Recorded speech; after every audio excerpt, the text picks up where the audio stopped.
एक बार फिर अमेरिका की तरफ से ईरान के ऊपर बड़ी स्ट्राइक्स की गई हैं और साथ ही साथ ईरान ने भी बड़ा पलटवार किया है अमेरिका के बेसिस पे और हॉर्मुज पर। इन सारी डेवलपमेंट्स पर हम बात करेंगे। देखिए, ईरान की तरफ से एक बार फिर जो है वो बहरीन में, जॉर्डन में, यूएई में, कुवैत में 4 से 5 देशों में बड़ी स्ट्राइक्स की गई हैं और दूसरी तरफ अमेरिका की तरफ से रात भर ईरान पर बमबारी हुई है। ये बमबारी चाबहार पोर्ट के आसपास हुई है, बंदर अब्बास के आसपास हुई, केशम आइलैंड को निशाना बनाया गया है, कीश आइलैंड के पास जो है हमले किए गए। देखिए, अमेरिका की तरफ से एक बार फिर उन ठिकानों पर हमले किए जा रहे हैं जहां से ईरान के मिसाइल लॉन्चर्स एक्टिवेट होते हैं, मिसाइल्स दागी जाती हैं। ईरान की तरफ से जो मिसाइल दागी जा रही हैं, ये 2 तरह के हमले हो रहे हैं। एक वो मिसाइल लॉन्चर्स हैं जो ज़मीन के ऊपर हैं, एक वो मिसाइल लॉन्चर्स हैं जो ज़मीन के नीचे हैं। जो ज़मीन के नीचे मिसाइल लॉन्चर्स हैं उनके बारे में कोई जानकारी किसी के पास नहीं है कि मिसाइल्स कहाँ से फायर होती है, लेकिन जो ज़मीन के ऊपर से मिसाइल्स दागी जा रही हैं उनको सैटेलाइट के ज़रिए लोकेट करके निशाना बनाया जा रहा है।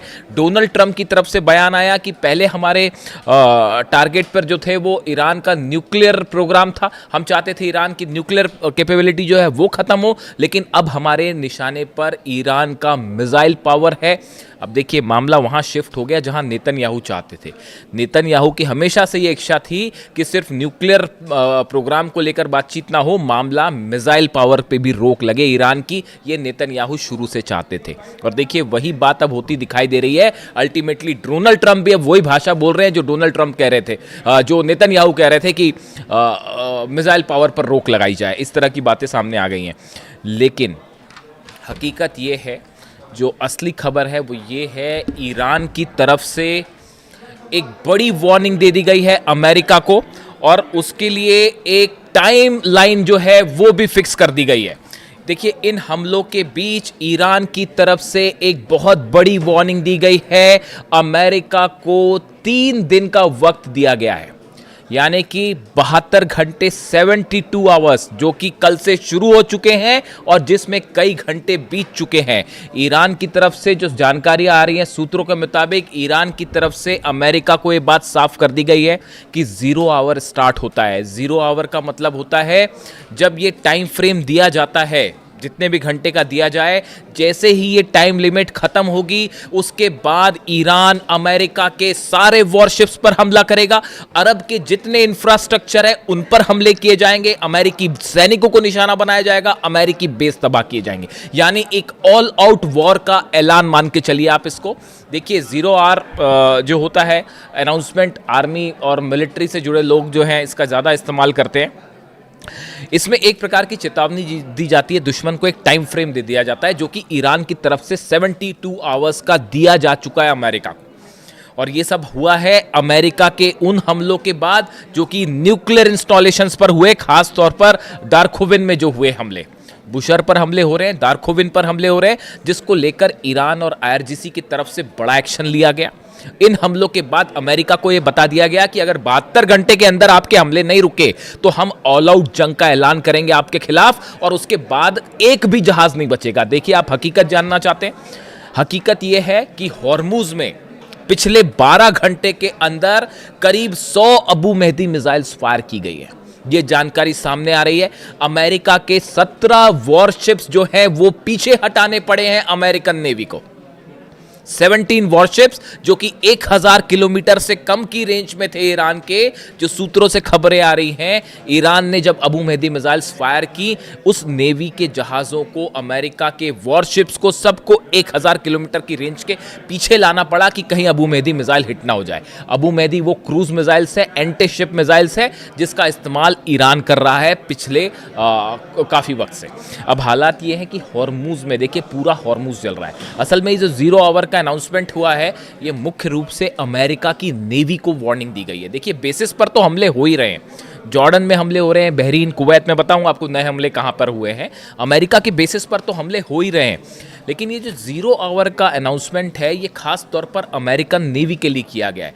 देखिए, ईरान ने अब तक अमेरिका के वॉरशिप्स को निशाना साधा, हमले किए, लेकिन ये हमले पिन पॉइंटेड इस तरह से नहीं थे कि किसी तरह का कोई जो है एयरक्राफ्ट कैरियर डूब जाए या कोई बड़ा वॉरशिप डूब जाए। अगर इस तरह के हमले होते हैं तो उसके बाद फिर किसी भी तरह से कोई समझौते की संभावना नहीं बची कि वो एक ऑल आउट वॉर होगा। तो शायद इस तरह से भी कई एक्सपर्ट ये राय रखते हैं कि अब तक खास तौर पर हॉर्मूज में समंदर में ईरान की तरफ से जो हमले किए गए वो अमेरिका की सेना को पीछे धकेलने के लिए किए गए या उनको नुकसान पहुंचाने के लिए किए गए थे, पूरी तरह से तबाह करने के लिए हमले नहीं थे। लेकिन अब ईरान जो कह रहा है वो ईरान ये कह रहा है कि 72 घंटे, मैं फिर रिपीट करता हूं, ये 72 घंटे कल से शुरू हो चुके हैं। अगर इन 72 घंटे का जो टाइम फ्रेम दिया गया है, जिसे 0 आवर कह रहा है ईरान, कि अगर इस टाइम फ्रेम के बाद भी अमेरिका की तरफ से हमले जारी हुए तो नतीजा यह होगा जो 17 से 18 वॉरशिप्स खड़े हैं उन सब पर एक साथ मिसाइल्स दागी जाएंगी। जितना इंफ्रास्ट्रक्चर है अरब का वो एक साथ उन पर मिसाइल दागी जाएंगे। जो बेसिस है उस पर पहले के मुकाबले ज्यादा बड़े हमले होंगे। आप देखिए जो नए हमले हैं, ईरान ने एक बार फिर बहरीन में पावर स्टेशंस को आग के हवाले कर दिया है। यहां पर बड़ा मिसाइल अटैक हुआ है और ये बैलिस्टिक मिसाइल अटैक था। बहरीन के एक पावर सेंटर पर गिरा है, एनर्जी सेंटर पर, और वहां पर जो है बड़ी आग लगी और तबाही की तस्वीरें सामने आई हैं। ईरान में जो हमले हो रहे हैं उसका जवाब दिया जा रहा है। ये अमेरिका के हमले पहले न्यूक्लियर इंस्टॉलेशंस के आसपास हुए, अब मिसाइल साइट्स को निशाना बनाया गया, इसके बाद अब मामला एनर्जी सेंटर्स पर आ गया है। ईरान के एनर्जी स्टेशंस पर, फ्यूल स्टेशंस पर हमले शुरू हो चुके हैं। ये एक बड़ी जंग का ऐलान आप मान के चलिए इसको, कि एक ऑल आउट वॉर की तरफ मामला आगे बढ़ रहा है। इसीलिए 0 आवर का इस्तेमाल किया गया। कल ईरान के राष्ट्रपति की तरफ से जो बयान आया पेजेश्कियान साहब की तरफ से, वो हमेशा देखिए उनके बयान उनको उस गुट का माना जाता है जो कि बातचीत में विश्वास रखते हैं और डिप्लोमेटिकली मामले का हल चाहते थे। लेकिन उसके बावजूद अब उनकी तरफ से ये बयान आना, अब पेजेश्कियान साहब की तरफ से भी ये बयान आ गया कि अब जो है जंग वाली ऑल आउट जंग की बात होगी, ईरान झुकेगा नहीं, अब ऑल आउट जंग करेंगे। यानी आप समझ लीजिए कि ईरान में हालात क्या है। IRGC और अहमद वाहिदी साहब के हाथ में पूरा, मैं बार बार इस बात को दोहरा रहा हूँ, किसी तरह का कोई कंफ्यूजन रखने की ज़रूरत नहीं है। ईरान का हर फैसला इस समय अहमद वाहिदी ले रहे हैं, ईरान की सेना ले रही है। और ईरान की सेना का सिर्फ और सिर्फ एक अप्रोच है इस समय, खामेनी साहब के दुश्मनों से बदला लिया जाएगा। खामेनी साहब के दुश्मनों को किसी कीमत पर नहीं छोड़ा जाएगा।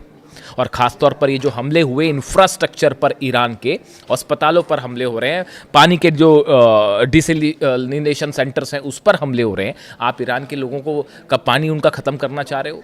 स्कूल पर हमले हो रहे हैं, अस्पतालों पर हमले हो रहे हैं, न्यूक्लियर पावर प्लांट पर हमले हो रहे हैं। उसका नतीजा ये है अमेरिका के बेस जल रहे हैं और अभी भी वो मिस्ट्री बनी हुई है। अभी तक कोई न्यूज़ चैनल या पत्रकार जो है वो इस बात को लेकर दावे नहीं कर रहा है कि उस 200 बंकर्स पे जो हिट 20 बंकर्स, 200 नहीं 20 बंकर्स जो हिट किए गए जॉर्डन के एक बेस पे, उस बंकर में कितनी कैजुअलिटी हुई है, वहाँ पर क्या क्या हुआ, क्या क्या तबाह हुआ, इसकी जानकारी अब तक सामने नहीं आई है। ये जानकारी जब सामने आएगी, 100 सैनिक घायल हो गए ये पिछले 4-5 दिन के अंदर। अमेरिका के 100 सैनिक घायल हुए हैं, ऐसी खबरें अमेरिका में छप रही हैं। कैजुअलिटी पता नहीं, कोई सच अभी एग्जैक्ट फिगर सामने नहीं है। बड़े हमले हैं। देखिए बहरीन में पावर स्टेशन जो है वो तबाह कर दिया गया। जॉर्डन में अल सॉल्टी बेस पर एक बार फिर बैलिस्टिक मिसाइल से हमला हुआ है और ईरान का दावा है यहाँ पर फिर से F-18 जेट्स का जो हैंगर है उसको तबाह किया गया है। इस तरह के दावे हैं। यानी जॉर्डन लगातार निशाने पर है। बहरीन और कुवैत से अपने जहाज पीछे खींचे गए थे जॉर्डन में कि वहाँ सुरक्षित रहेंगे, कोई सुरक्षित नहीं। वहाँ पर ईरान की मिसाइल्स ने जो है वो हाहाकार मचा रखा है। इसके अलावा UAE पर हमले शुरू हो गए हैं। देखिए UAE के रास अल खैमा जो इलाका है, यहाँ पर बताया जा रहा है कि करीब 6 धमाके हुए। 4 धमाके की खबर थी, अब वो 6 तक पहुँच गई है कि UAE के रास अल खैमा में 6 धमाके हुए हैं। इसके अलावा जो फुजेरा पोर्ट है उस पर भी धमाके की खबरें हैं। यानी UAE में भी अब हमले शुरू हो चुके हैं। ये मामला अब इसीलिए कहा जा रहा है, जो 72 घंटे का टाइम है, कि ये मामला वर्ल्ड वॉर की तरफ आगे बढ़ता दिखाई दे रहा है। क्यों कहा जा रहा है इसको वर्ल्ड वॉर को, इसकी भी बात करेंगे। कुवैत में एक बार फिर डिसैलिनेशन सेंटर पर फिर से पानी के ठिकाने पर हमला हुआ है। जो अपडेट आया है उसके मुताबिक मैंने आपको बताया हॉर्मूज में धमाके, हॉर्मूज में एक बार फिर से माइन फट गई। अमेरिका के जहाज़ ओमान वाले रास्ते से जो मना कर रखा है ईरान ने, वहाँ से पार करने की कोशिश कर रहे थे ज़बरदस्ती, उसको ईरान ने जो रास्ता दिखाया उसके अलावा पार करने की कोशिश, अब तो पार वार करने का कोई सवाल ही नहीं है साहब। हॉर्मुज़ इज़ क्लोज्ड, बंद है हॉर्मुज़, अब वहाँ से कोई भी जहाज़ निकलेगा तो यही अंजाम होगा। 2 माइन्स फिर से फटी हैं, 2 माइन पहले फटी थी, 2 माइन अब फटी हैं और जहाज़ के चीथड़े उड़ गए।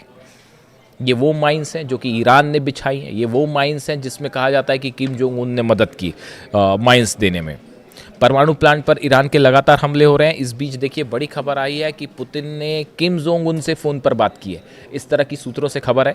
देखिए नॉर्थ कोरिया की जो विदेश मंत्री हैं वो इस समय रूस के दौरे पर हैं। उन्होंने रूस के राष्ट्रपति से मुलाकात की और बताया जा रहा है कि ईरान के हालात को लेकर भी रूस के बीच में और नॉर्थ कोरिया के बीच में बड़ी चर्चा हुई है। वहीं चाइना की सऊदी से भी बात हुई है। चाइना की एक बार फिर कोशिश है कि किसी तरह से जंग जो है अब अगले कदम में ना बढ़ जाए वरना मामला बिगड़ जाएगा। सऊदी की जंग में एंट्री हो चुकी है, सीधे रूप से नहीं तो परोक्ष रूप से हो चुकी है। यमन ने ब्लॉकेड का अनाउंसमेंट कर दिया है कि अब सऊदी की पूरी तरह से घेराबंदी की जाएगी। आप समझिए इस बात को। रूस में बाबल मंदेव, रूस के विदेश मंत्री का बयान जो 2 दिन पहले आया था, उन्होंने ये कहा था कि अगर बाबल मंदेब बंद कर दिया गया तो पूरी दुनिया में हाहाकार मच जाएगा, ऑयल को लेकर हालात खराब हो जाएंगे, पूरी दुनिया की अर्थव्यवस्था चरमरा जाएगी। ये रूस के विदेश मंत्री का बयान था। तभी इस बार और उसके अगले दिन खबर क्या आती है कि हुती लड़ाकों ने ये अनाउंसमेंट कर दिया है कि सऊदी का ब्लॉकेट किया जाएगा। आप समझिए इस बात को। इस मामले में रूस इन्वॉल्व है। जहाँ जहाँ आप रूस के 120 से ज़्यादा ऑयल ठिकानों पर हमले हुए हैं पिछले, अगर आप 15 से 20 दिन की बात करें। और अब आप नतीजा देखिए, पूरा अरब जल रहा है। सीधा कनेक्शन है रूस पर हमले का और ये ट्रंप को मैसेज दिया जा रहा है, पुतिन की तरफ से मैसेज दिया जा रहा है ट्रंप को। यानी ये जंग सिर्फ अभी ईरान और अमेरिका की नहीं है, इसमें पुतिन भी शामिल है, इसमें किम जोंग उन भी शामिल है। किस तरह से किम जोंग उन शामिल है अलग से बात करेंगे। पूरे अरब देश शामिल है। 12 मुल्क इस समय ऐसे हैं ईरान के आसपास जिन पे या तो हमले हो रहे हैं या जो इस पूरे मैटर में इन्वॉल्व हैं। रूस इनमें इन्वॉल्व है। यूरोप की कभी भी एंट्री हो सकती है। जो ईरान की तरफ से कहा जा रहा है कि अगर 72 घंटे के अंदर हमले नहीं रुकते हैं तो जितने लोकेशंस है टारगेट पॉसिबल हैं सब पर अटैक किया जाएगा। ये यूरोप को धमकी है दरअसल सीधी सीधी, कि उसके बाद जो हमले होंगे फिर ऑल आउट वॉर होगा एक। उसके बाद फिर ये हिसाब नहीं लगाया जाएगा कि आपने क्या हमले किए और हमने क्या हमले किए। उसके बाद पूरी ताकत से आखिरी हमला करेगा ईरान। और इसी को कहा जा रहा है 0 आवर। और इसीलिए कहा जा रहा है कि चीन, नॉर्थ कोरिया, रूस, ईरान, इजराइल आई जाएगा, सवाल ही नहीं उठता। उसके बाद इजराइल, नेतन्याहू जंग में आई जाएंगे, वैसे उतावले हैं। उसके अलावा ये जितने अरब देश हैं, सऊदी हो, यूएई हो, बहरीन हो, जॉर्डन हो, कुवैत हो, सब जल रहे हैं साहब। ऐसे में इसीलिए ये कहा जा रहा है इस बात को लेकर कि अगर ये अगले 72 घंटे बेहद क्रूशियल होने वाले हैं और अगर अमेरिका और ईरान के बीच, हालांकि मुनीर कोशिश कर रहे हैं, फिर से मुनीर को एक्टिवेट कर दिया गया है क्योंकि ज़्यादा दिन तक अमेरिका ये लड़ाई नहीं लड़ सकता, ये बात तय है। अगर ज़्यादा लंबी जितनी लंबी लड़ाई उतनी बड़ी ईरान की जीत। सीधी सीधी बात ये है। अगर जो इस मामले को समझते हैं, डिफेंस को समझते हैं, स्ट्रैटेजी को समझते हैं, जितनी लंबी लड़ाई ईरान की उतनी बड़ी जीत। ऐसे हालात में अब ये जो 72 घंटे वाली वार्निंग है ये ईरान की सेना की तरफ से आई है, अहमद वाहिदी साहब की तरफ से आई है। और अहमद वाहिदी वो कमांडर हैं जो सारे फैसले ले रहे हैं और जिनका, मैं फिर से इस बात को रिपीट करता हूँ, अली अहमद वाहिदी साहब वो कमांडर हैं ईरान के जो कासिम सुलेमानी साहब के अंडर में आगे बढ़े हैं, जो इमाम खामेनी की जो है उनके खामेनी साहब के दिशा निर्देश पर आगे बढ़े हैं और उनका विज़न बिल्कुल क्लियर है। अमेरिका के साथ कोई डील नहीं, अमेरिका धोखा देता है, जंग करो, बिल्कुल क्लियर, कोई कन्फ्यूजन नहीं है। और ईरान की सेना ने तय कर लिया है, जो मेरे सूत्र बता रहे हैं कि अहमद वाहिदी साहब ने इस बात को तय कर लिया है कि सिर्फ जंग के रास्ते घुटनों पर लाया जाएगा। और इसीलिए कहा जा रहा है कि मामला वर्ल्ड वॉर की तरफ आगे बढ़ रहा है। जो भी अपडेट होगा लेटेस्ट आप तक पहुंचाऊंगा। वीडियो कैसा लगा कमेंट करके ज़रूर बताइए। Thank you so much.